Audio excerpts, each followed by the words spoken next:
서울까지 갔어. 이 테이프를 구입해가지고 녹음기, 뭐 스피커 한 개밖에 없는 녹음기를 꼽아가지고 듣는데, 뭐 제가 뭐 스페인어를 압니까 독일어를 압니까? 근데 가락이 너무 좋은 거예요. 근데 그 사람은 독일어로 부르는데 나는 한국말로 매주 어떤 때로 그 기억이 납니다. 벌써 30년하고 한참 지났네요. 그래서 찬송가에 보면 이렇게 외국에 전혀 찬송가가 아닌 곡조에다가 가사만 붙여가지고 노래를 만드는 경우가 많습니다. 그래서 우리 교회도 대표적으로 그렇죠. 예, 찬송가에다가 가사에다가 아리랑 국악 곡을 해가 같이 부르기도 하고 그러잖아요.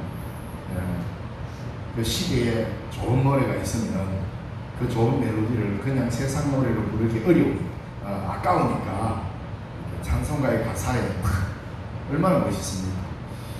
이거는 우리 평신도 여러분들도 할 수 있습니다. 내 나이가 어때서 사랑하기 딱 좋은 나이인데 여기에다가 찬송가 가사를 붙여서 부르는 사람도 있더라고요. 예, 그런 거 한번 했다고 뭐 하나님이 진노해가 막 난리한 것처럼 이야기하는데 우리 하나님 그러신 분 아닙니다. 여러분들 다 자녀를 키우고 손주, 손녀를 키우고 말이지만 말도 안 되는 소리로 옹알이 하는 거 다 받아주시죠. 우리 아버지 하나님은 그러신 분입니다. 그러니 어떻게 하든 우리가 하나님을 찬송할 수 있고 찬양할 수 있으면 참 좋은 거 아니겠습니까? 그렇다고 해서 무분별하게 아무 데서나 아무렇게나 부르라는 그런 의미는 아닙니다.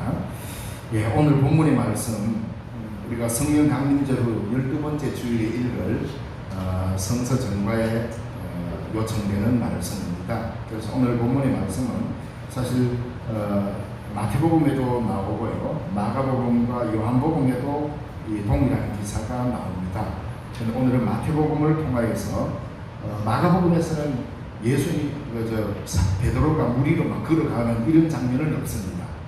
근데 마가복음에서는 딱 하나가 더 있는데 뭐냐면 예수님께서 기도하다가 저 바다 쪽으로 보니까 제자들이 너무 힘겹게 노를 젓는 게 눈에 띄었어요. 그래서 그거 도와주려고 예수님이 가는 이 모습을 마가복음은 부각시키고 있고, 마태복음에서는 베드로와 예수님과의 이 대화의 풍랑 속에서 이 대화에 초점이 맞춰져 있습니다.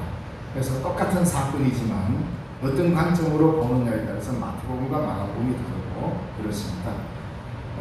자, 예수님께서 이 땅에 오신 것은 우리는 많이 자칫 신앙에 대해서 착각하기 쉬워요.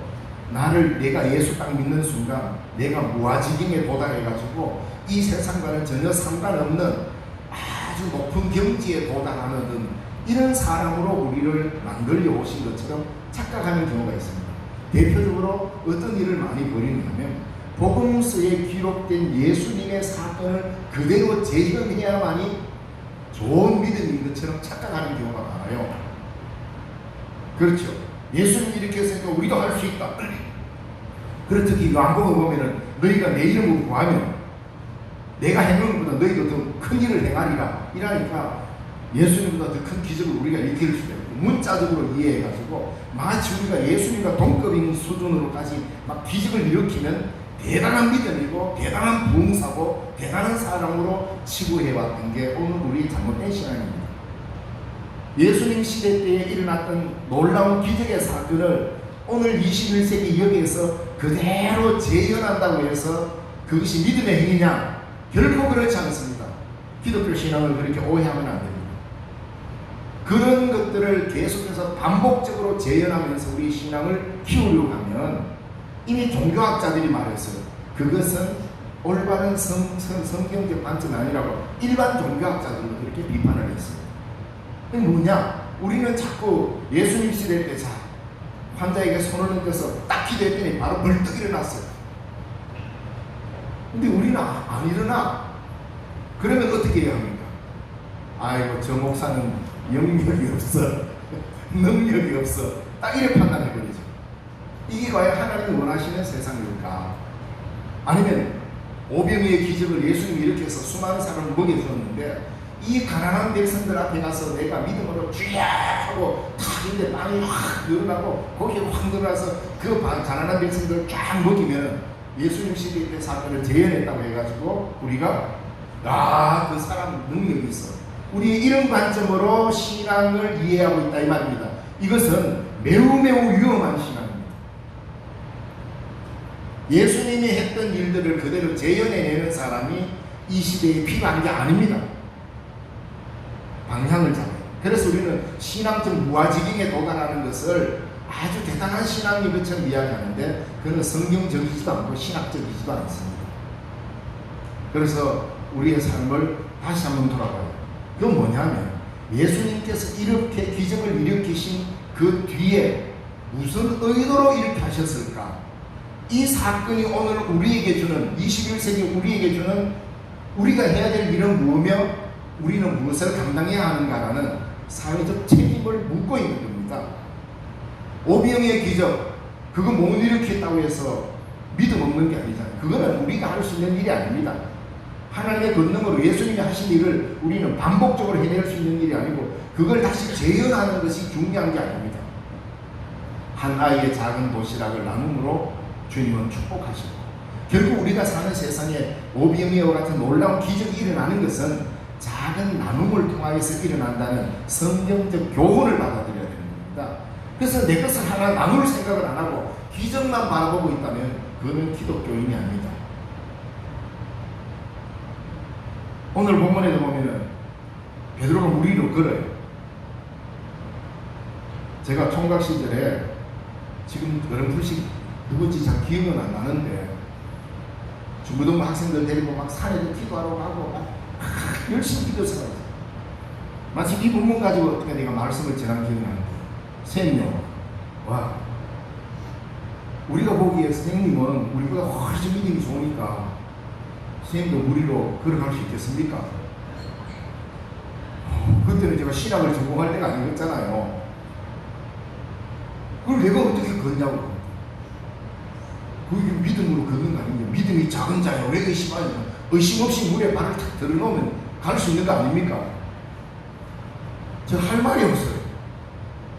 그렇다고 나 믿음 없는 건 아닌데 물 위로 걸을 자신은 없고. 그래서 제가 명답을 했습니다. 예수님이 한 번도 내보고 오라 소리 안 하더라. 예수님이 내보고 내가 한 번도 예수님한테 주님 나를 물 위로 걷게 하소서 물은 적도 없고 예수님이 내보고 그래 물로 걸어오느라고 한 번도 이야기한 적이 없어서 시도도 안 해봤고 생각도 안 해봤다. 나 지금은 나는 진짜 가고 싶은데 예수님이 오라 소리 안 하니까 내가 못 갈 것 같다. 야, 그게 성령의 응답인 것 같아요. 그때 제가 신학을 전공한 때는 아니지만 어떻게 그렇게 답을 하도록 아마 하나님이 그렇게 깨닫게 해주셨던 것 같아요. 그러니까 그때 걔네들이 고등학생 때예요. 학생들. 그러니까 뭔가 눈을 뜨고 있더라고요. 할 말이 없는 거죠. 그래서 속으로 와 내가 생각했던 대답을 너무 잘했다. 네. 그러다가 이제 가리늦게 신학을 하고 이 본문에 대한 이해를 하고 나니 지금 생각해도 신학적으로 생각해도 대답을 잘했구나 이렇게 생각합니다. 예, 우리가 예수님께서 물 위로 걷고 베드로도 물 위로 걸었다고 해가지고 이거 흉내낸다고 만약에 실제로 뭐 무협지에 나오는 것처럼 병공수를 써가지고 막 물 위로 걷는다고 해서 그 사람이 올바른 믿음에 선 사람일까? 그렇지 않습니다. 이 사건은 다른 의미가 들어있습니다. 이걸 왜 기록해서 오늘 우리 후대 사람들에게 이 기록을 남겨두고 예수님의 말씀으로 우리에게 전거되고 있을까? 잘 생각해야 됩니다. 왜냐하면 사람들은 뭔가 놀라운 일로 큰 일로 자신을 드러내려고 하잖아요. 물 위로 걸어서 우리가 할 수 있는 일이 뭡니까? 물 위로 걸어서 사람들에게 인기를 좀 얻는 겁니까? 아니면 놀라운 체험을 하고 야 드디어 나도 물에 걸었다는 걸 자랑하고 다닐 겁니까? 여기에 복음적 의미를 발견하지 못하면 우리는 하나의 기적적인 행사로 끝납니다. 그래서 많은 행사를 하지만 의미를 담지 못할 경우가 참 많죠. 예수님께서는 살아계실 때에 사람들을 흥분시키고 사람들을 놀라게 할 만한 놀라운 기적들을 많이 일으켰습니다. 그래서 복음서에 보면 다 기적의 이야기가 나오잖아요. 그래서 오늘 우리도 살면서 이런 기적이 막 일상이 돼가지고 막 기적이 막 일어나야 믿음 좋은 생활을 하는 것처럼 착각하게 합니다. 성경은 그렇게 해서 기록된 게 아닙니다. 모든 기적 뒤에는 하나님이 의도하는 하나님의 뜻이 들어있습니다. 기적이라고 하는 표면적 사건 자체가 중요한 게 아니라 그 뒤에 어떤 의미가 있는지를 알아야 합니다. 이제는 우리 신령중앙교회 성도님들은 딱 물으면 대답을 해야 됩니다. 성경을 해석할 때에 가장 주된 성경을 보는 관점을 첫째로 뭐라 그랬죠? 예, 이렇게 잊어버려야 제가 또 다시 하죠. 생명의 우선성입니다. 예수님의 모든 기적 뒤에는 생명의 우선성이 깃들어 있습니다. 그리고 그 기적 속에는 우리의 행함이 아니라 전적인 하나님의 은혜라고 하는 은혜의 관점이 들어있습니다. 그리고 그 기적에는 하나 개인의 중요성도 말하고 있지만 우리의 삶이 공동체로 향해야 됩니다. 그래서 생명을 지향하는가, 은혜를 우선하는가, 내 삶이 공동체를 지향하고 있는가, 이 세 가지 관점으로 성경을 해석하면 거의 틀리지 않고 성경을 해석할 수 있습니다. 모든 기적도 마찬가지입니다. 단순한 기적의 현상이 중요한 것이 아니라 왜 기적을 일으켰을까? 우리 주님은 그 속에 반드시 생명을 지향하는 지향성이 있습니다. 생명을 지향한다는 것은 곧 하나님의 나라를 지향하는 걸 말합니다. 왜? 하나님의 나라는 생명의 나라이기 때문입니다. 하나님의 나라는 나라라고 하는 공동체성을 지니고 있습니다. 그런데 그 하나님의 나라는 우리 힘으로 들어가는 것이 아니라 전적인 하나님의 부르심과 오라고 하는 요청의 은혜가 우선되기 때문입니다. 그래서 우리의 삶이 어떤 기적을 해석할 때, 어떤 비유를 해석할 때 그 모든 곳에서 하나님의 나라를 향한 생명과 은혜와 공동체성을 지향하는 이 기준에 부합하지 않으면 항상 성경은 오해되고 곡해되고 잘못 읽게 됩니다. 오늘 기적도 마찬가지입니다. 3명 무리로 걸을 수 있습니까? 이렇게 질문하는 본문이 아니라는 겁니다. 옛날에 우리 오래됐죠. 지금 거의 한 60여 년 전에 우리나라에 한 이단이 있었습니다. 자기는 달리는 경부선 열차를 멈추겠다는 기도했어요. 그래가지고 신문에 기독교의 민낯이다 아주 데스크핑 돼가지고 참 창피스러운 일이 있었습니다. 아주 오래됐죠. 제가 어릴 때입니다. 이름이 부모인데 여자입니다. 여러분, 달려오는 경부선 열차 앞에 딱 서면 열차가 서지 그러면 지나갑니까? 그래서 막 기도하고 그 열차 섰어요. 모르는 사람도 박수 칠 거 아니에요. 그러다가 벌금을 얼마나 받았겠습니까? 그래서 기독교가 엄청 욕을 먹은 적이 있습니다.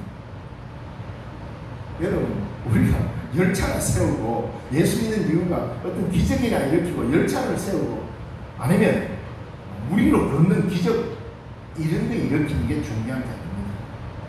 예를 들어서 환자를 고쳤다 칩시다. 병자에게 안수해서 낫겠다 칩시다. 이런 일이 있었죠. 그러나 낫게 하는 것도 중요하지만 그보다 먼저 뭡니까?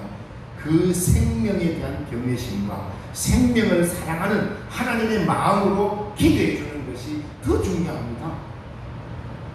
우리 교회 중에 누가 아프다 그러면은 목사 가서 기도한다고 해서 다 벌떡벌떡 일어납니까? 저는 한 번도 일어나는 걸 못 봤습니다. 그러나 우리는 어떻습니까? 이 생명을 주시고 강건하게 살기를 바라시는 하나님의 마음을 가지고 와서 그 아픈 마음을 그 생명의 경외심을 함께 나누는 것, 이것을 우리는 해야 되는 것. 이게 신앙의 길입니다. 이러지 않으면 성경에 나오는 모든 기적들을 자꾸 재현하려고 그래요. 물 한 잔 마시면서 기도해봐. 혹시 이게 포도주 안 될까? 이렇게 바라본다는 겁니다. 이거 얼마나 위험한지 모릅니다. 그래서 예수님이 하신 일을 보면 말씀하실 때와 비유를 말씀하실 때 그리고 기적을 일으킨 거. 사실 복음서는 이 세 가지밖에 없습니다. 그렇죠? 말씀을 막 전하시다가 기적을 일으키고, 그리고 십자가 지시고. 그러니까 예수님의 삶 전체가 기적인 거죠. 우리가 예수를 믿는다는 것은 예수님이 행하신 일을 동일하게 우리도 재현해내는 것이 중요한 것이 아니라 예수님의 마음을 가지고 예수님의 십자가를 지고 나를 쫓아라라는 이 말은 뭐냐면 예수님이 가진 예수님의 그 마음속에는 십자가가 있는 거 아닙니까? 그건 뭡니까? 자기를 내어주어서 너를 살리겠다는 거 아닙니까? 그건 생명사랑인 것입니다. 나를 내고 나를 던지고 나를 내어주어서 너를 살리겠다는 하나님의 생명사랑이 십자가입니다. 그걸 우리가 짊어지고 예수님의 길을 따라가는 거예요. 그러면 우리의 삶 속에서 기적 같은 삶들이 이어지게 되어 있습니다. 근데 예수님 시대 때에 수많은 군중들, 여러분 민중, 이래들은 참 대단했습니다. 왜냐하면 유대의 이 민중들은 민생고를 해결하기 위해서 예수님을 왕으로 초대하자고 했습니다. 바로 이 사건, 예수님이 무리로 걸으시는 이 사건 바로 앞에 오병이어의 기적의 사건이 나타납니다. 야, 쫄쫄 배를 굶고 있는데 갑자기 오병이의 놀라운 기적으로 그 척박한 들판에서 5,000명을 먹이고 12방주리를 거둘 정도의 놀라운 기적을 일으키셨어요. 우리는 이 기적이 도대체 어떻게 일어났을까? 여기에 관심이 많죠. 빵을 깼는데 또 두룩 불었을까? 아니면 뻥튀기기에 펑 불었을까? 물리적으로 분리 안 되는 일인데 여기에 관심이 있잖아요. 주님은 이 빵을 어떻게 부풀릴까? 어떻게 늘릴까에 관심이 하나도 없었어요. 단지 굶주리는 백성들의 그 배고픈 상황과 그 배고파하는 그 백성들의 삶의 마음이 같은 거죠. 자, 그래서 민생고를 해결해 주니까 백성들 어떻게 합니까?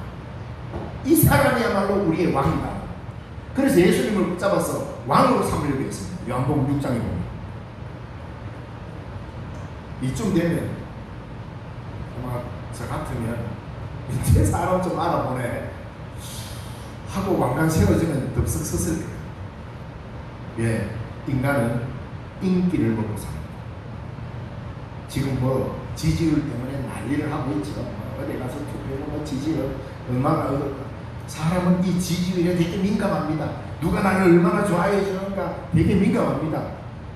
아니 그런데 가만히 있는데 왕으로 초대한다고 막 민중들이 들고 일나니까 이거 얼마나 대단한 일입니까? 근데 예수님은 이 어처구니 없는 무리들을 다 집으로 돌려보내고 따돌리고는 혼자 산에 기도하러 가시고 피해버립니다. 우리 생각으로 이렇게 말하죠. 아이고 이 좋은 기회를 다 놓치고 있고 이럴 겁니다. 그리스도인은요 이것이 기회인지 이것이 유혹인지 분간하지 못하면 내 삶이 진탕에 빠지게 되어 있습니다. 야, 드디어 기회가 왔다. 왕이 되어야 되겠다 하고 하는 순간 이거는 끝없는 유혹으로 떨어지게 되어 있습니다. 우리가 신앙에 하나님의 말씀을 해석하고 말씀의 이유가 필요한 게 뭡니까? 이게 기회인지 유혹인지를 잘 분간해야 됩니다. 이걸 분간하지 못하면 신앙의 길을 성숙시킬 수가 없어요. 맨날 유혹에 넘어지고 유혹에 넘어지고 신앙이 자랄 이유가 없습니다. 우리가 예수님을 따른다라고 하는 이유는 뭡니까? 인기에 영합하지 않고 뜻을 묻겠다는 거 아닙니까?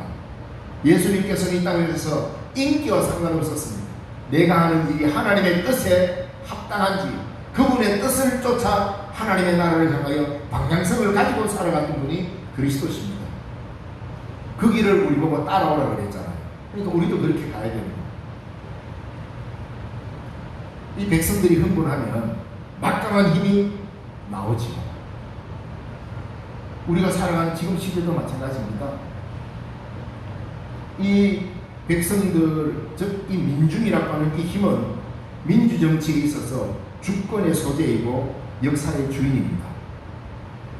그러나 로마의 옛 철학자가 말했죠. 대중은 빵과 서커스만 있으면 조정할 수 있다. 이 말도 되새겨 들어요. 이 풍자를 어떻게 우리가 이해해야 됩니까? 오늘날은 이 말이 바뀌어서 이렇게 이야기합니다. 오늘날의 대중은 경제만 잘 되면 다 움직일 수 있다. 이 말이 어떻게 생각하십니까?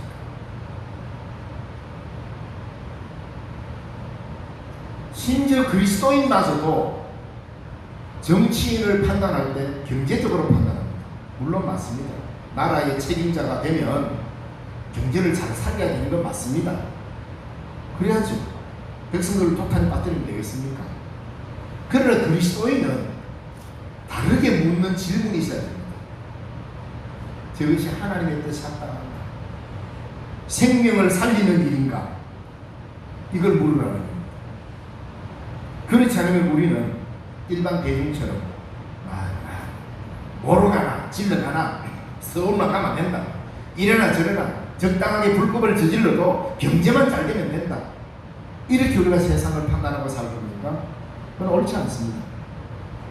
그리스도인의 서슬프는 눈길은 그리스도와 동일한 눈을 가지고 이 세상을 해석해야 합니다. 그래야 교회가 교회다운 맛을 낼 수 있고 세상의 소금으로서 빛으로서 그 사명을 감당할 수 있는 것입니다.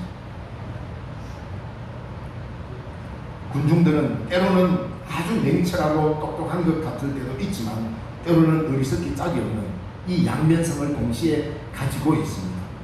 내가 할 말을 많은 사람들이 힘을 모아서 그러면 휩쓸려서 그것이 맞는 줄 알고 가기가 쉽습니다.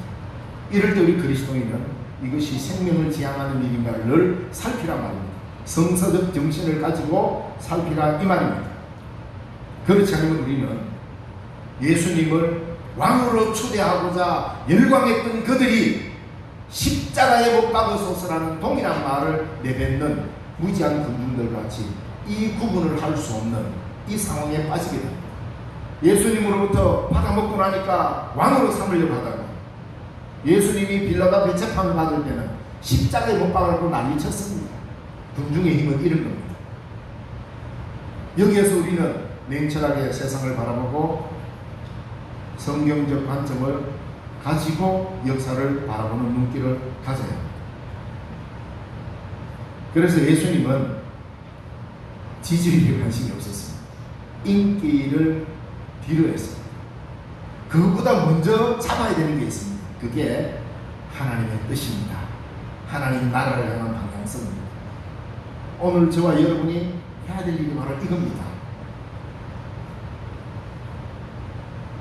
우리는 내 마음에 들면 다 좋은 거고 내 마음에 안 들면 저 사람이 좀 나쁜 짓을 해도 내 마음에 들면 옆에 합니다.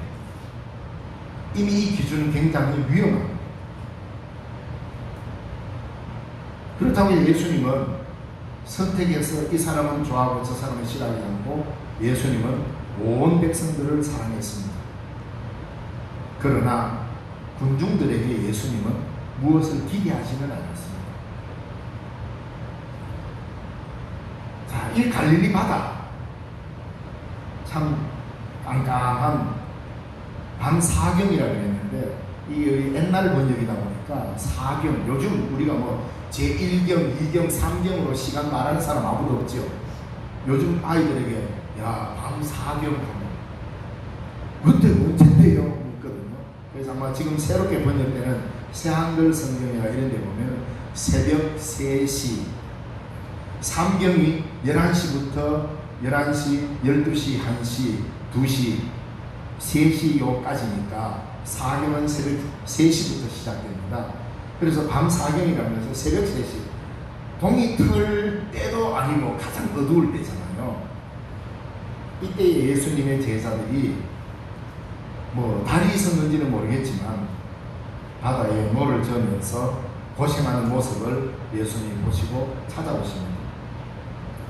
갈릴리에 저도 가보기는 했는데 호수락하기에는 좀 큰 것 같기도 하고 바다라 하기에는 물이 안 짜고 작아요.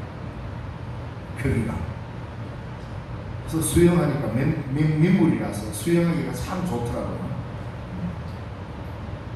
근데 거기에 이 제자들은 그 갈릴리 바다 출신들이 대부분입니다.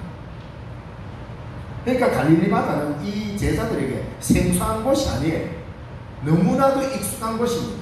뱃물이 이를 틀어서 이래 가면 이런 길을 여기에 도착하고 이 시기에는 바람이 어떻게 불고 이런 걸 너무나도 잘 알아요. 왜? 갈릴리 바다에서 거의 베드로 같은 경우는 50평생을 살았으니까 잘 알죠. 그렇다고 해서 갈릴리 바다가 대서양처럼 넓은 것도 아니고. 그런데 그곳에서 풍랑을 만납니다. 그들이 발부둥치고 살아가는 이 세상이란 그다지 길거나 생소한 터전이 아닙니다. 제한된 시간, 공간을 정리한 채 잠깐 동안 살다가 떠날 것입니다.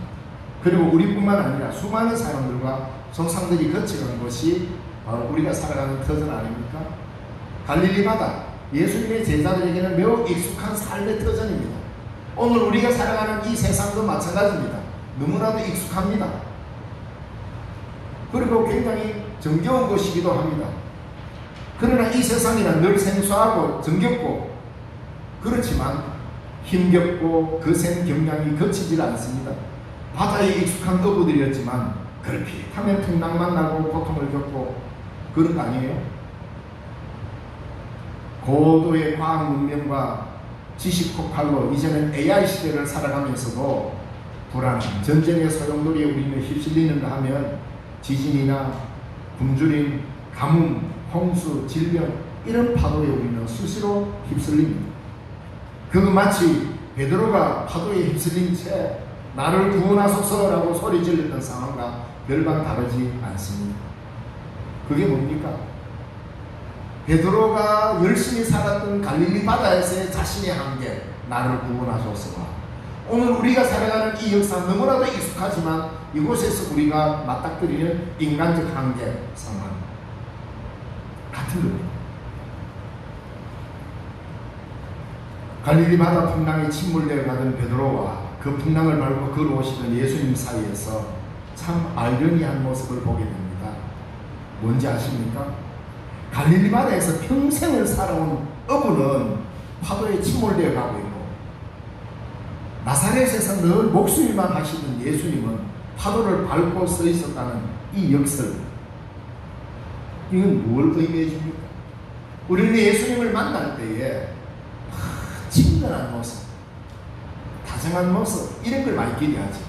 그러나 우리의 삶과 우리의 삶 속에서 예수님을 만날 때 우리는 언제나 낯선 분으로 만납니다. 전혀 생각할 수 없는 분으로. 그런 분을 우리에게 다가옵니다. 갈릴리 바다에서 지금까지 50평생을 어부 생활했지만 그 누구도 한 번도 물을 밟고 온 분은 없기 때문에, 그리고 평소에 생각했던 예수님은 단 한 번도 그런 적이 없었는데 그날따라 파도를 밟고 옵니다. 얼마나 놀랐겠습니까? 우리가 생각했던 예수님이 아닌 것 같다. 그래서 뭡니까? 유경이다라고 외쳤습니다. 예수님은 우리에게 때로는 너무나도 낯선 존재로 다가옵니다. 내가 생각하고 내 머릿속에 내가 그리는 것, 나를 이렇게 높여주고 나를 이렇게 사랑해주고 나를 이렇게 격려해주고 나를 이렇게 다 해주는 내가 생각하던 상상 속에 그 예수님을 만나는 것이 아니라 내가 전혀 상상할 수 없는 그분이 마치 공포에 휩싸이가듯이 예수님은 우리를 그렇게 만나 주실 때도 있다 이 말입니다. 우리는 예수님인지 전혀 모르고 유령으로 착각할 만큼. 그래서 우리는 예수님을 만났다. 내 주관에 의해서 형성된 예수님이 아니라 예수님이 주체성을 가지고 자기 자신으로 우리에게 다가오실 때에 우리는 그를 낯선 분으로밖에 만날 수가 없다 이 말입니다. 우리는 많은 사람들이 이렇게 하면 예수님을 이렇게 만날 수 있고 이렇게 하면 예수님 이런 분을 만날 수 있다라고 규정지어 놓는데, 지금 오늘 본문의 말씀은 그걸 거부하고 있는 거예요. 너희들의 논리로 나를 규정하지 말라는 겁니다. 나는 하나님이라는 겁니다. 나는 하나님의 아들이라는 겁니다. 어떻게 너에게 다가갈지 너희들은 계산할 수 없다는 겁니다. 그래서 우리에게 전혀 낯선 분으로 확 다가옵니다. 얼마나 놀랐겠어요.